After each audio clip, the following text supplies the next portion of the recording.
आगे चलते हैं, वुमेंस डे की दोबारा से बात करेंगे क्योंकि आज सबसे ज़्यादा बात जो है वो ख़वातीन की होनी चाहिए और ऐसी ख़वातीन की बात होनी चाहिए जो बहुत मेहनत करके आगे आई हैं। और फरा बहुत मेहनत करके आगे आई हैं। इस तरह से हर खातून घर में भी जो खातून है वो भी बहुत मेहनत करती है, लेकिन उसको क्रेडिट नहीं मिलता। बिल्कुल, और यही अलमिया है, यही मैं कह रही थी ना कि जब हम रोल के लिहाज से नहीं करेंगे कि चूंकि ये काम करता है करती है इसलिए ये अहम है, ये काम करता है, तो जब हम इंसानी तफरीक को ख़त्म करेंगे तो साथ साथ जेंडर की तफरीक भी ख़त्म होती जाएगी। अगर हम इस दौर की बात करें तो दुनिया के हर शोबे में ख़वातीन और नौजवान लड़कियाँ बहुत काम कर रही हैं और उनकी तादाद मर्दों के मुकाबले में हालांकि कम है, लेकिन उसमें दिन ब दिन इजाफा होता जा रहा है। और ये एक बहुत अच्छी बात है कि मशरिक़ हो या मगरिब, ख़वातीन को उनके हकूक़ दिलवाने और बराबरी की बातचीत जो है वो हर वक्त ज़ेर बहस रहती है। सबसे बड़ी बात यह है कि जब ये ख़वातीन ही आगे जाती हैं तो फिर वो उन सोशल इश्यूज़ को जाके उजागर करती हैं और उनको पॉइंट आउट करती हैं कि ये वो मसाइल थे जो हमें आए थे और अगले आने वाली जो नस्ल है उसको ये मसाइल नहीं आने चाहिए। हम दोनों हमेशा बात करते हैं,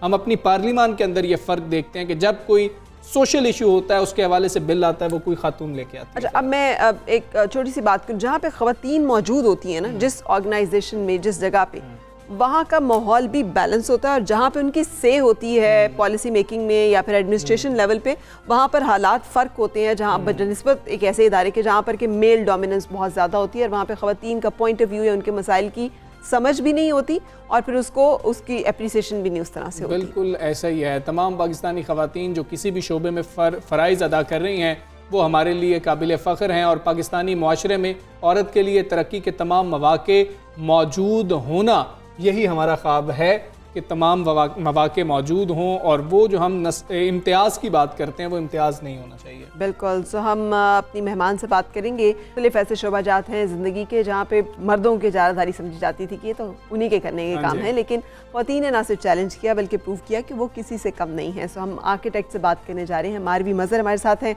good morning Marvi Mazhar, thank you for joining us. Architect का मुश्किल शोबा समझा जाता है, तो कैसे आपको इसके चुनने का ख्याल आया और कंपटीशन कैसा था? क्योंकि जो शुरू में आने वाले लोग होते हैं वो फिर बड़ा चैलेंज का सामना करते हैं, एक तो उस शोबे में मेल डोमिनेंस का और फिर एक जिसे कहना चाहिए ना शॉविनिज्म का, एक ख़ास मर्दाना सोच का। क्या आपको इस तरह के कुछ मामला सामना करना पड़े? अस्सलाम वालेकुम, थैंक यू सो मच, आपने मुझे इनवाइट किया अपने शो के ऊपर। मैं एक बहुत ही उस तरह लकी साबित हुई अपने कॉलेज के ज़माने में जब मैंने पढ़ना स्टार्ट किया था आर्किटेक्चर में। तो शौक तो इसलिए पैदा हुआ बिकॉज घर में आपको एक प्लेसमेंट डेवलप करी आपके पेरेंट्स ने, आपके फादर ने। तो जब वो आपको एक चॉइस जब आप एक बनाते हैं और आपको वो सपोर्ट करते हैं तो एक तो सबसे पहला स्टेप वो होता है कि फैमिली सपोर्ट सबसे इम्पोर्टेंट होती है। फिर दूसरा, जब आप कॉलेज में जब मैं पढ़ रही थी तो उस टाइम मेरे जो पेयर्स थे, मेजॉरिटी जो थे लड़के थे और लड़कियां भी, मतलब एक ऑफ बैलेंस तो होता है आर्किटेक्चर में हमेशा। जैसे हमें मेडिसिन में भी नज़र आता है कि लड़कियां ज़्यादा होती हैं, लड़के कम होते हैं, मगर प्रोफेशनली लड़के ज़्यादा आगे निकल जाते हैं, लड़कियां नहीं प्रैक्टिस करती हैं। सो इस तरह आर्ट स्कूल्स में भी आपको थोड़ा सा ऑफ बैलेंस नज़र आता है।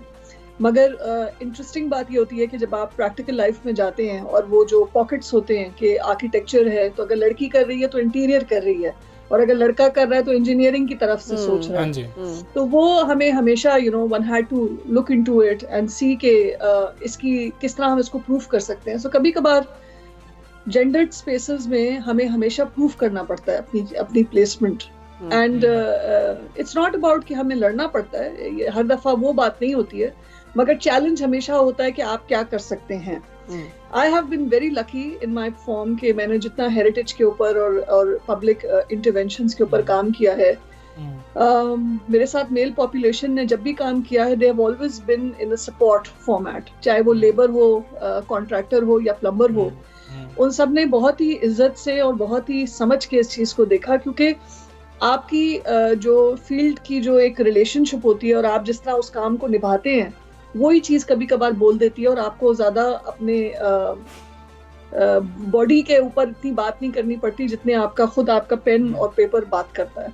सो ये एक बहुत ही इम्पोर्टेंट फैक्टर है हम लोग के प्रोफेशन में। बिल्कुल ठीक है। मारवी साहब, हमें ये भी बताएं कि अभी पिछले दिनों एक रिपोर्ट सामने आई कि 85,000 फीमेल डॉक्टर्स हैं जो इस वक्त प्रैक्टिस नहीं कर रही हैं और उनकी शादियां हुई और वो अब घर में बैठी हुई हैं। ये लड़कियों को बड़ा मसला आता है। माँ बाप पढ़ाते हैं, पढ़ा के बच्ची करियर ओरिएंटेड होती है, उसके बाद बिल्कुल सब कुछ अचानक बदल जाता है। क्या आप समझ रही हैं अब माशरे के अंदर कुछ चेंज आ रहा है, और अगर नहीं आ रहा तो ये चेंज कैसे लेके आएँ? अगर बच्ची पढ़ रही है, करियर ओरिएंटेड है, तो उसको अपना करियर परसू करने दें। देखिए, पैंडेमिक ने हमें अभी इस साल बहुत चीज़ें सिखाई हैं। एक तो फिजिकल स्पेस और एक डिजिटल वर्ल्ड का जो कोलैबोरेशन हुआ है, और एक रिडंडेंसी पता चली है कि ज़रूरी नहीं है कि हर चीज़ एक फिजिकल स्पेस में हो। और अभी इस पेंडेमिक के तहत हमें ये पता चला है कि टेली डॉक्टर्स, टेली कंसल्टेंसी, ई नेटवर्क से कितनी चीज़ें ऑक्यूपाई की जा सकती हैं। पूरा लंदन में बैंकिंग सेक्टर चल रहा है घर पे बैठ के, और बड़ी बड़ी बिल्डिंग्स, इमारतों का गोस्ट बिल्डिंग्स बन चुकी हैं। सो आर्किटेक्चर भी एक बहुत तहत एक चैलेंज फॉर्मेट बन रहा है कि क्या हमें जरूरी है इतना बिल्ड करने की, जब हमें एक लैपटॉप और एक स्क्रीन की चाहिए जरूरत। मैं आज आपसे बात कर रही हूँ मीलों दूर बैठी हुई, और हम अभी यहाँ पे एक बात कर रहे हैं, राइट। सो इसी तरह अगर डॉक्टर्स के साथ भी, और अगर फीमेल स्पेशली, अगर जो आपने मुझसे बात करी, इट्स वेरी अनफॉर्चुनेट कि उनको वो मौका नहीं मिलता कि वो प्रैक्टिकल लाइफ जाके अपनी डिग्री, अपनी एजुकेशन को निभाएं। और आज मैं सुन रही थी जब आप लोग इंट्रोडक्शन दे रहे थे कि जब एक औरत किसी भी प्रोफेशन में आती है, because of her thinking process, उसका balance, how she lives her domestic life, also her practical life, she has this very interesting way of moving एक चीज से दूसरी चीज के अंदर। और तो डॉक्टर के लिए तो वो एक सबसे बड़ी एथिकल वैल्यू है, जिसमें उसको पता है कि what does a touch mean, and किस तरह किसी पेशेंट को सुनना है, किस तरह उसकी बात को करना है।